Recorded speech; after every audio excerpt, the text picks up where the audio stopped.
Hi ನಮಸ್ಕಾರ.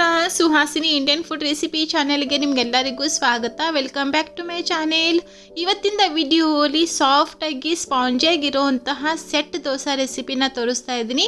ಬೆಳಿಗ್ಗೆ ತಿಂಡಿಗೆ ನೀವು ಇಷ್ಟು ಸಾಫ್ಟ್ ದೋಸೆನ ಮಾಡಿಕೊಟ್ರೆ ಯಾರಿಗೆ ತಾನೇ ಇಷ್ಟ ಆಗಲ್ಲ ಹೇಳಿ. ನೋಡಿ ಎಷ್ಟು ಪರ್ಫೆಕ್ಟಾಗಿ ಬಂದಿದೆ ಅಂತ. ಸೊ ಇದೇ ಥರ ನೀವು ಕೂಡ ದೋಸೆನ ಮಾಡ್ಕೋಬೋದು. ಸೊ ಬನ್ನಿ ಇದು ಹೇಗೆ ಮಾಡೋದು ಅಂತ ನೋಡೋಣ. ಹಾಗೆ ನೀವು ಇನ್ನೂ ನನ್ನ ಚಾನಲ್ಗೆ ಸಬ್ಸ್ಕ್ರೈಬ್ ಮಾಡ್ಕೊಂಡಿಲ್ಲ ಅಂದರೆ ಪ್ಲೀಸ್ ಇವಾಗೆ ಚಾನಲ್ಗೆ ಸಬ್ಸ್ಕ್ರೈಬ್ ಮಾಡ್ಕೊಳ್ಳಿ. ಸೊ ಇವತ್ತಿಂದ ಈ ಸೆಟ್ ದೋಸೆ ಮಾಡೋದಕ್ಕೆ ನಾನಿಲ್ಲಿ ಒಂದು ಗ್ಲಾಸ್ ಅಳತೆಯಲ್ಲಿ ಒಂದು 3 ಗ್ಲಾಸಷ್ಟು ಅಕ್ಕಿನ ತೊಗೊಂಡಿದ್ದೀನಿ. ಇದು ಬಂದುಬಿಟ್ಟು ರೇಷನ್ ಅಕ್ಕಿ ಅಂದರೆ ಸೊಸೈಟಿ ಅಕ್ಕಿನ ತೊಗೊಂಡಿದ್ದೀನಿ.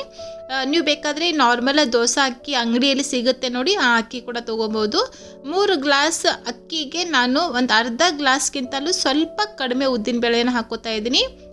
ನೀವು ಯಾವ ಗ್ಲಾಸ್ ಅಳತೆಯಲ್ಲಿ ಅಕ್ಕಿನ ತೊಗೊಂಡಿರ್ತೀರ ಅದೇ ಗ್ಲಾಸ್ ಅಳತೆಯಲ್ಲಿ ಉದ್ದಿನಬೇಳೆನ ಹಾಕ್ಕೊಳ್ಳಿ. ಅದಾದ ನಂತರ 1.5 ಹಿಡಿಯಷ್ಟು ಕಡಲೆಬೇಳೆ ಹಾಕ್ಕೋತಾ ಇದ್ದೀನಿ. ಕಡಲೆಬೇಳೆ ಹಾಕ್ಕೊಳ್ಳೋದ್ರಿಂದ ದೋಸೆಗೆ ಒಳ್ಳೆ ಕಲರ್ ಬರುತ್ತೆ. ಮತ್ತು ಒಂದು ಅರ್ಧ ಟೀ ಸ್ಪೂನಷ್ಟು ಮೆಂತ್ಯಕಾಳು ಹಾಕ್ಕೊಳ್ಳೋದ್ರಿಂದ ನಿಮಗೆ ಟೇಸ್ಟ್ ಚೆನ್ನಾಗಿ ಸಿಗುತ್ತೆ.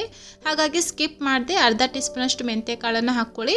ಆಮೇಲೆ ಸುಮಾರು 1 ಬಟ್ಲಷ್ಟು ನಾನಿಲ್ಲಿ ಸಬ್ಬಕ್ಕಿ ಅಂದರೆ ಸಾಬುದಾನಿನ ಹಾಕ್ಕೋತಾ ಇದ್ದೀನಿ. ಸಾಬುದಾನಿ ನೀವು ಹಾಕ್ಕೊಳ್ಳೋದ್ರಿಂದ ನಿಮಗೆ ದೋಸೆ ಸಾಫ್ಟಾಗಿ ಬರುತ್ತೆ ಮತ್ತು ಹಿಟ್ಟಿಗೆ ಒಳ್ಳೆ ಕಲರ್ ಕೂಡ ಬರುತ್ತೆ. ಸೊ ಹಾಗಾಗಿ 1 ಬಟ್ಲಷ್ಟು ಸಾಬುದಾನಿನ ನೀವು ಸ್ಕಿಪ್ ಮಾಡದೆ ಹಾಕ್ಕೊಳ್ಳಿ. ಸೊ ಅಕ್ಕಿ ಉದ್ದಿನಬೇಳೆ ಇದೆಲ್ಲ ಚೆನ್ನಾಗಿ ಮಿಕ್ಸ್ ಮಾಡಿಕೊಂಡು ಆಮೇಲೆ ಇವಾಗ ನಾನು ಇದನ್ನು ಒಂದು ನೀರಿಂದ ಚೆನ್ನಾಗಿ ತೊಳ್ಕೊತಾ ಇದ್ದೀನಿ. ಅಕ್ಕಿಯಲ್ಲಿ ತುಂಬಾ ಡಸ್ಟ್ ಇರುತ್ತೆ. ಸೊ ಹಾಗಾಗಿ ಒಂದು 3-4 ಸರ್ತಿ ಆದರೂ ನೀವು ಅಕ್ಕಿನ ಚೆನ್ನಾಗಿ ತೊಳ್ಕೊಳ್ಳಿ. ನೀವು ಅಕ್ಕಿನ ಎಷ್ಟು ಚೆನ್ನಾಗಿ ತೊಳ್ಕೊತೀರಾ ಅಷ್ಟು ನಿಮಗೆ ದೋಸೆಗೆ ಒಳ್ಳೆ ಕಲರ್ ಬರುತ್ತೆ. ಆಮೇಲೆ ಈ ತೊಳೆದಿರೋಂತಹ ನೀರು ಏನಿದೆ ಅದನ್ನು ನೀವು ಸಿಂಕಲ್ಲಿ ಚೆಲ್ಲೋಕ್ಕಿಂತ ಈ ಥರದ್ದು ಯಾವುದಾದ್ರೂ ಒಂದು ಪಾತ್ರೆಯಲ್ಲಿ ನೀರನ್ನು ತೆಗೆದುಬಿಟ್ಟು ಇಟ್ಕೊಳ್ಳಿ. ನೆಕ್ಸ್ಟ್ ಇದೇ ನೀರನ್ನು ನೀವು ಗಿಡಕ್ಕೆಲ್ಲ ಹಾಕೋಬೋದು. ಸೊ ಬರೀ ಈ ಥರ ಅಕ್ಕಿ ತೊಳೆದಿರೋಂಥ ನೀರು ಮಾತ್ರ ಅಲ್ಲ, ತರಕಾರಿ ಆಗಿರ್ಬೋದು ಅಥವಾ ಸೊಪ್ಪೆಲ್ಲ ನೀವು ಏನಾದರೂ ಕ್ಲೀನ್ ಮಾಡಿದಾಗ ಆ ನೀರು ಕೂಡ ನೀವು ಈ ಥರ ಸ್ಟೋರ್ ಮಾಡಿಕೊಂಡು ಆ ನೀರು ಕೂಡ ನೀವು ಗಿಡಕ್ಕೆಲ್ಲ ಹಾಕೋಬೋದು. ನಾನಿಲ್ಲಿ ಬರೀ ಒಂದು 3 ಗ್ಲಾಸ್ ಅಕ್ಕಿಗೆ ಎಷ್ಟು ಅಳತೆ ಪ್ರಕಾರ ನೀವು ಉದ್ದಿನಬೇಳೆ, ಕಡಲೆಬೇಳೆ ಮತ್ತು ಮೆಂತ್ಯ ಹಾಕ್ಕೋಬೇಕು ಅಂತ ತೋರಿಸಿದ್ದೀನಿ. ನೀವು ಅಕ್ಕಿದು ಕ್ವಾಂಟಿಟಿನ ಜಾಸ್ತಿ ಮಾಡಿದ್ರೆ ಇದ್ರದ್ದು ಎಲ್ಲರದ್ದು ಕೂಡ ಕ್ವಾಂಟಿಟಿನ ನೀವು ಜಾಸ್ತಿ ಮಾಡ್ಕೊಳ್ಳಿ. ಇವಾಗ ನೋಡಿ ಒಂದು 3-4 ಸತಿ ನಾನು ಅಕ್ಕಿನ ಚೆನ್ನಾಗಿ ತೊಳ್ಕೊಂಡಿದ್ದೀನಿ. ಸೊ ಇವಾಗ ಇದನ್ನು ನಾನು ಒಂದು ಪ್ಲೇಟಿಂದ ಕವರ್ ಮಾಡಿಬಿಟ್ಟು ಒಂದು 5-6 ಗಂಟೆ ತನಕ ಅಕ್ಕಿನ ನೆನೆ ಹಾಕೋದಕ್ಕೆ ಇಡ್ತೀನಿ. ಅಕ್ಕಿ ಬೆಳಿಗ್ಗೆ ನೀವು 11 ಗಂಟೆಗೆ ನೆನೆ ಹಾಕಿದ್ರೆ ಸಂಜೆ ಒಂದು 5:30-6 ಗಂಟೆ ಅನ್ನಷ್ಟರಲ್ಲಿ ನೀವು ಅದನ್ನು ರುಬ್ಕೊಳ್ಳಿ. ಸೊ ಅಷ್ಟರಲ್ಲಿ ನಿಮಗೆ ಅಕ್ಕಿ ಕೂಡ ಚೆನ್ನಾಗಿ ನೆಂದಿರುತ್ತೆ ಮತ್ತು ಹಿಟ್ಟು ಕೂಡ ಚೆನ್ನಾಗಿ ಉಬ್ಬುತ್ತೆ. ಸೊ ಇವಾಗ ನಾನು ಅಕ್ಕಿ ತೊಳೆದಿರೋಂಥ ನೀರು ಏನಿದೆ ಅದನ್ನು ನಾನು ಈ ಥರ ಗಿಡಕ್ಕೆ ಹಾಕೋತಾ ಇದ್ದೀನಿ. ಈ ಥರ ಎಲೆ ಮೇಲೆ ನೀವು ಹಾಕಿದ್ರೆ ಇನ್ನೂ ಒಳ್ಳೆಯದು. ಸೊ ಇವಾಗ ಟೈಮ್ ಬಂದು ಸಂಜೆ 6 ಗಂಟೆ ಆಗಿದೆ. ಇವಾಗ ನಾನು ಅಕ್ಕಿನ ರುಬ್ಕೋತಾ ಇದ್ದೀನಿ. ರುಬ್ಬೋಕ್ಕಿಂತ ಮುಂಚೆ ಮತ್ತೆ ನಾನು ಇದನ್ನು ಒಂದು 2 ಸತಿ ಚೆನ್ನಾಗಿ ತೊಳ್ಕೊತೀನಿ. ಯಾಕೆಂದರೆ ನೆನೆದ ಮೇಲೆ ಮತ್ತೆ ಇದರಲ್ಲಿ ಏನಾದರೂ ಎಕ್ಸ್ಟ್ರಾ ಡಸ್ಟ್ ಇದ್ದರೆ ಅದು ಕ್ಲೀನ್ ಆಗಲಿ ಅಂತ ಅಂದ್ಬಿಟ್ಟು. ಸೆಕೆಂಡ್ ಟೈಮ್ ನೀವು ಅಕ್ಕಿನ ತೊಳಿಬೇಕಾದ್ರೆ ಜಾಸ್ತಿ ಪ್ರೆಷರಿಂದ ಅಕ್ಕಿನ ವಾಶ್ ಮಾಡಬೇಡಿ. ಯಾಕಂದರೆ ಆಲ್ರೆಡಿ ಸಾಬುದಾನಿ ಮತ್ತು ಉದ್ದಿನಬೇಳೆ ಅಕ್ಕಿ ಚೆನ್ನಾಗಿ ನೆಂದಿರುತ್ತೆ.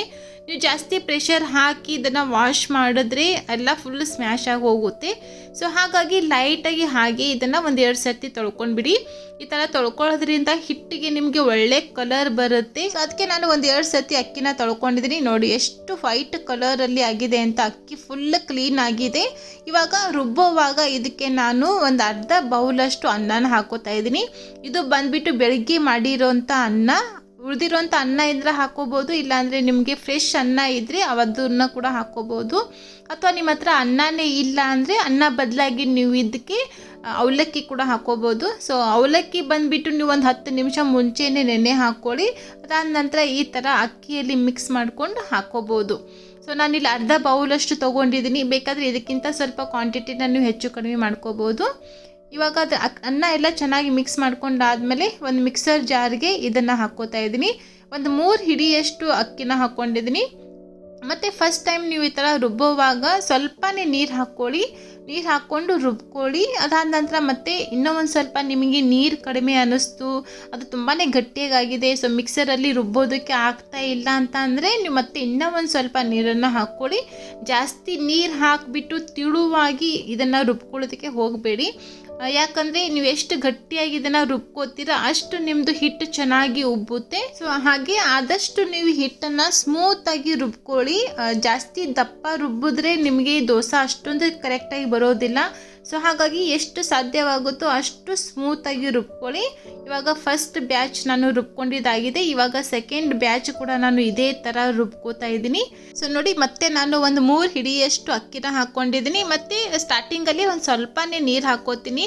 ಸೊ ನಿಮ್ಗೆ ಅಕಸ್ಮಾತ್ ರುಬ್ಬೋದಕ್ಕೆ ಗಟ್ಟಿ ಆದರೆ ಮಾತ್ರ ನೀವು ಸೆಕೆಂಡ್ ಟೈಮ್ ಇನ್ನೂ ಒಂದು ಸ್ವಲ್ಪ ನೀರನ್ನು ಹಾಕ್ಕೊಳ್ಳಿ, ಇಲ್ಲಾಂದರೆ ಸ್ಕಿಪ್ ಮಾಡಿದ್ರೂ ಕೂಡ ನಡೆಯುತ್ತೆ. ನೋಡಿ, ಸೆಕೆಂಡ್ ಬ್ಯಾಚ್ ಕೂಡ ರುಬ್ಕೊಂಡಿದ್ದೀನಿ. ಸೇಮ್ ಅದೇ ಹದದಲ್ಲಿನೇ ರುಬ್ಕೊಂಡಿದ್ರಿ. ಇವಾಗ ಇದನ್ನು ಕೂಡ ನಾನು ಸೇಮ್ ಅದೇ ಪಾತ್ರೆಯಲ್ಲಿ ತಕ್ಕೊಂಡ್ಬಿಟ್ಟು ಇವಾಗ ಉಳಿದಿರೋಂಥ ಅಕ್ಕಿ ಎಲ್ಲ ಏನಿದೆ ಅದನ್ನು ಕೂಡ ನಾನು ಸೇಮ್ ಇದೇ ಥರನೇ ರುಬ್ಕೋತೀನಿ. ಎಷ್ಟು ಗಟ್ಟಿಯಾಗಿ ರುಬ್ಕೋತೀರ ಅಷ್ಟು ಒಳ್ಳೆಯದು. ಇವಾಗ ನೋಡಿ, ಉಳಿದಿರೋಂಥ ಎಲ್ಲ ಅಕ್ಕಿ ಕೂಡ ನಾನು ರುಬ್ಕೊಂಡಿದ್ದೀನಿ. ಸೊ ಅದೇ ಪಾತ್ರೆಯಲ್ಲಿ ನಾನು ಎಲ್ಲನೂ ಮಿಕ್ಸ್ ಮಾಡಿಕೊಂಡು ಒಂದು ಸರ್ತಿ ಇದನ್ನೆಲ್ಲ ಕೂಡ ಚೆನ್ನಾಗಿ ಮಿಕ್ಸ್ ಮಾಡ್ಕೋತೀನಿ ಸ್ಪೂನಿಂದ. ಆಮೇಲೆ ಆದಷ್ಟು ಸಂಜೆ ಟೈಮಲ್ಲಿ ಇದನ್ನು ಬೇಗನೆ ನೀವು ಇದನ್ನು ರುಬ್ಕೊಳ್ಳಿ. ಅಂದರೆ ಒಂದು 5 ರಿಂದ 6 ಗಂಟೆ ಒಳಗಡೆ ನೀವು ರುಬ್ಕೊಂಡ್ರೆ ಸೊ ನೈಟ್ ಅದಕ್ಕೆ ಜಾಸ್ತಿ ಟೈಮ್ ಸಿಗುತ್ತೆ. ಆಮೇಲೆ ಬೆಳಿಗ್ಗೆ ಚೆನ್ನಾಗಿ ಉಬ್ಬುತ್ತೆ. ಅಕಸ್ಮಾತ್ ನೀವು 8-9 ಗಂಟೆಗೆ ರುಬ್ಕೊಂಡ್ರೆ ಬೆಳಿಗ್ಗೆ ಅನ್ನೋಷ್ಟರಲ್ಲಿ ಹಿಟ್ಟು ಅಷ್ಟೊಂದು ಚೆನ್ನಾಗಿ ಉಬ್ಬಿರಲ್ಲ. ಸೊ ಹಾಗಾಗಿ ಆದಷ್ಟು ಸಂಜೆ ಟೈಮಲ್ಲಿ ಸ್ವಲ್ಪ ಬೇಗನೆ ರುಬ್ಕೊಳ್ಳಿ. ಸೊ ಈ ಪಾತ್ರೆಯಲ್ಲಿ ಹಿಟ್ಟು ಜಾಸ್ತಿ ಆಗಿಬಿಟ್ಟಿತ್ತು, ಉಬ್ಬಿದ್ರೆ ಕೆಳಗಡೆ ಚೆಲ್ಲುತ್ತೆ ಅಂತ ಅಂದ್ಬಿಟ್ಟು ನಾನು ಇದನ್ನು ಇನ್ನೂ ಒಂದು ಪಾತ್ರೆಯಲ್ಲಿ ಸ್ವಲ್ಪ ಹಾಕ್ಕೊಂಡಿದ್ದೀನಿ.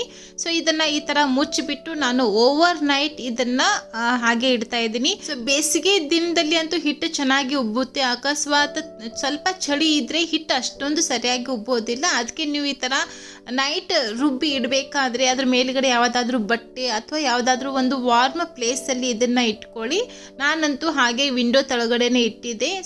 ಸೊ ಇವಾಗ ಹಿಟ್ಟನ್ನು ನಾನು ನೆಕ್ಸ್ಟ್ ಡೇ ನಿಮಗೆ ತೋರಿಸ್ತಾ ಇದ್ದೀನಿ. ನೋಡಿ ಎಷ್ಟು ಚೆನ್ನಾಗಿ ಹಿಟ್ಟು ಉಬ್ಬಿದೆ ಅಂತ. ನಾನೇನು ಇದನ್ನು ಬಟ್ಟೆಯಿಂದ ಕವರ್ ಮಾಡಿರಲಿಲ್ಲ ಮತ್ತು ವಾರ್ಮ್ ಪ್ಲೇಸಲ್ಲಿ ಏನೂ ಇಟ್ಟಿಲ್ಲ. ಜಸ್ಟ್ ಬರೀ ಹಾಗೆ ನಾನು ಕಿಚನ್ ಫ್ಲೋರ್ ಮೇಲೇ ಇಟ್ಟಿದ್ದೆ. ಅದು ವಿಂಡೋ ಕೆಳಗಡೆನೇ ಇಟ್ಟಿದ್ದೆ. ಸೊ ತುಂಬಾ ಚಳಿ ಇತ್ತು, ಆದರೂ ಕೂಡ ನೋಡಿ ಹಿಟ್ಟು ಎಷ್ಟು ಚೆನ್ನಾಗಿ ಉಬ್ಬಿದೆ ಅಂತ 2 ಪಾತ್ರೆಯಿಂದ ನಾನು ನಿಮಗೆ ತೋರಿಸ್ತಾ ಇದ್ದೀನಿ. ನೋಡಿ ಹಿಟ್ಟು ಎಷ್ಟು ನೊರೆ ಥರ ಬಂದಿದೆ ಅಂತ. ಸೊ ಈ ಥರ ನಿಮ್ಮದು ಹಿಟ್ಟು ಬಂದರೆ ಪರ್ಫೆಕ್ಟಾಗಿದೆ ಅಂತ ಅರ್ಥ. ಸೊ ಸೆಟ್ ದೋಸೆ ಆಗಲಿ, ಇಡ್ಲಿ ಆಗಲಿ, ದೋಸೆ ಆಗಲಿ ಎಲ್ಲ ಕೂಡ ತುಂಬಾ ಚೆನ್ನಾಗಿ ಬರ್ತವೆ. ಸೊ ಇವಾಗ 2 ಪಾತ್ರೆಯಲ್ಲಿ ನಾನು ಹಿಟ್ಟನ್ನು ಹಾಕಿದ್ದೆ. ಇದರಲ್ಲಿ ನಾನು ಬರೀ ಒಂದೇ ಪಾತ್ರೆನ ಇವಾಗ ಯೂಸ್ ಮಾಡ್ತೀನಿ. ಮತ್ತು ಇನ್ನೂ ಒಂದು ಪಾತ್ರೆ ಏನಿದೆ ಅದನ್ನು ನಾನು ಹಾಗೇ ಫ್ರಿಜ್ಜಲ್ಲಿ ಎತ್ತಿಟ್ಕೋತೀನಿ. ಸೊ ಇವಾಗ ಈ ಪಾತ್ರೆಯಲ್ಲಿ ನಾನು ಮಾಡ್ತಾ ಇದ್ದೀನಿ. ಅದಕ್ಕೆ ಇವಾಗ ಇದಕ್ಕೆ ರುಚಿಗೆ ತಕ್ಕಷ್ಟು ಉಪ್ಪನ್ನು ಹಾಕೋತಾ ಇದ್ದೀನಿ. ನೀವು ಮಾಡೋ ಟೈಮಲ್ಲಿನೇ ಇದಕ್ಕೆ ಉಪ್ಪನ್ನು ಹಾಕ್ಕೊಳ್ಳಿ. ಮುಂಚೆ ನೀವು ಎಲ್ಲ ಹಿಟ್ಟಲ್ಲಿ ಒಟ್ಟಿಗೆ ಉಪ್ಪು ಹಾಕ್ಕೊಂಡಿಟ್ರೆ ಅದು ಒಂದು 2-3 ದಿವಸದಲ್ಲಿ ನಿಮಗೆ ಹಿಟ್ಟು ಹುಳಿ ಆಗಿಬಿಡುತ್ತೆ. ಸೊ ಜಾಸ್ತಿ ದಿನ ನಿಮಗೆ ಹಿಟ್ಟನ್ನು ಫ್ರಿಜ್ಜಲ್ಲಿ ಇಡೋದಕ್ಕೆ ಬರೋದಿಲ್ಲ. ಸೊ ಅದಕ್ಕೆ ನನಗೆ ಎಷ್ಟು ಬೇಕು ಅಷ್ಟು ಹಿಟ್ಟನ್ನು ನಾನು ಈ ಥರ ಸೆಪ್ರೇಟ್ ಒಂದು ಪಾತ್ರೆಯಲ್ಲಿ ತೊಗೊಂಡ್ಬಿಟ್ಟು ಉಪ್ಪನ್ನು ಹಾಕ್ಕೋತೀನಿ. ಸೊ ಇವಾಗ ತವಾ ಕೂಡ ಚೆನ್ನಾಗಿ ಕಾದಿದೆ. ಫಸ್ಟ್ ದೋಸೆನ ನೀವು ಹಾಕಬೇಕಾದ್ರೆ ಒಂದು ಚಿಕ್ಕ ದೋಸೆನ ಹಾಕ್ಕೊಳ್ಳಿ. ಆಮೇಲೆ ಅದನ್ನು ಈ ಥರ ತವಾ ಮೇಲೆ ಚೆನ್ನಾಗಿ ಉಜ್ಕೊಳ್ಳಿ. ಉಜ್ಜಿದ ಮೇಲೆ ಅದು ನೀಟಾಗಿ ತವಾ ಕೂಡ ಕ್ಲೀನ್ ಆಗುತ್ತೆ ಮತ್ತು ಅದಕ್ಕೆಲ್ಲ ಕೂಡ ಚೆನ್ನಾಗಿ ಎಣ್ಣೆ ಕೂಡ ಹತ್ಕೊಳ್ಳುತ್ತೆ. ಸೊ ಆವಾಗ ನೀವು ದೋಸೆನ ಹಾಕ್ಕೊಳ್ಳಿ. ದೋಸೆ ತುಂಬಾ ಚೆನ್ನಾಗಿ ಪರ್ಫೆಕ್ಟಾಗಿ ಬರುತ್ತೆ. ಆಮೇಲೆ ಈ ಥರ ಹಾಕಿದ್ಮೇಲೆ ನೀವು ಮೇಲುಗಡೆ ಈ ಥರ ತೂತು ಥರ ಬರಬೇಕು. ಸೊ ಆವಾಗೇ ಇದು ಪರ್ಫೆಕ್ಟ್ ಸೆಟ್ ದೋಸೆ ಅಂತ. ನಿಮಗೆ ಎಷ್ಟು ದಪ್ಪ ಬೇಕು, ಎಷ್ಟು ತೆಳುವಾಗಿ ಬೇಕು ಆ ಥರ ನೀವು ಹಾಕ್ಕೊಳ್ಳಿ. ತುಂಬಾ ಚೆನ್ನಾಗಿ ಬರುತ್ತೆ. ನೋಡಿ ಎಷ್ಟು ಚೆನ್ನಾಗಿ ಕಲರ್ ಬಂದಿದೆ ಅಂತ. ಸೊ ಒಂದು ಒಳ್ಳೆ ಪರ್ಫೆಕ್ಟಾಗಿರೋವಂಥ ಸೆಟ್ ದೋಸೆ ರೆಸಿಪಿನ ಇವತ್ತು ನಾನು ನಿಮಗೆ ತೋರಿಸಿದ್ದೀನಿ. ನೀವು ಕೂಡ ಖಂಡಿತವಾಗ್ಲೂ ಇದೇ ಥರ ಮನೆಯಲ್ಲಿ ಮಾಡಿ ನೋಡಿ, ತುಂಬಾ ಚೆನ್ನಾಗಿ ಬರ್ತವೆ.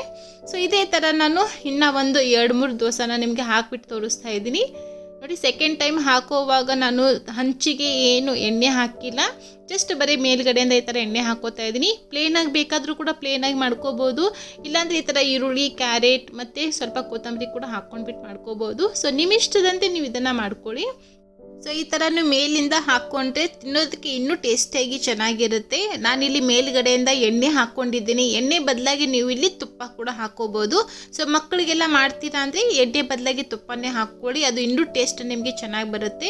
ಆಮೇಲೆ ಬೇಯಿಸಬೇಕಾದ್ರೆ ಈ ಥರ 2 ಸೈಡಿಂದಾದರೂ ಬೇಯಿಸ್ಬೋದು, ಇಲ್ಲಾಂದರೆ ಒಂದು ಸೈಡ್ ಮಾತ್ರ ಬೇಯಿಸ್ಬೋದು. ಸೊ ಇದೇ ಥರ ನಾನು ಎಲ್ಲ ಸೆಟ್ ದೋಸೆ ಕೂಡ ರೆಡಿ ಮಾಡಿ ಇಟ್ಕೊಂಡಿದ್ದೀನಿ. ಸೊ ನೀವು ಕೂಡ ಖಂಡಿತವಾಗ್ಲೂ ಮನೆಯಲ್ಲಿ ಈ ರೆಸಿಪಿನ ಮಾಡಿ ನೋಡಿ, ಹೇಗಾಗಿದೆ ಅಂತ ನನಗೆ ಆಮೇಲೆ ಕಮೆಂಟ್ ಸೆಷನಲ್ಲಿ ತಿಳಿಸಿ. ಸೊ ಇವತ್ತಿನ ಈ ರೆಸಿಪಿ ನಿಮ್ಗೆ ಇಷ್ಟ ಆದರೆ ಒಂದು ಲೈಕ್ ಮಾಡಿ, ಮತ್ತು ಚಾನಲ್ಗೆ ಸಬ್ಸ್ಕ್ರೈಬ್ ಮಾಡ್ಕೊಂಡಿಲ್ಲ ಅಂದರೆ ಪ್ಲೀಸ್ ಇವಾಗೆ ಚಾನಲ್ಗೆ ಕೂಡ ಸಬ್ಸ್ಕ್ರೈಬ್ ಮಾಡ್ಕೊಳ್ಳಿ. ಮತ್ತು ನೆಕ್ಸ್ಟ್ ರೆಸಿಪಿ ಜೊತೆ ಸಿಗ್ತೀನಿ. Thank you so much for watching this video.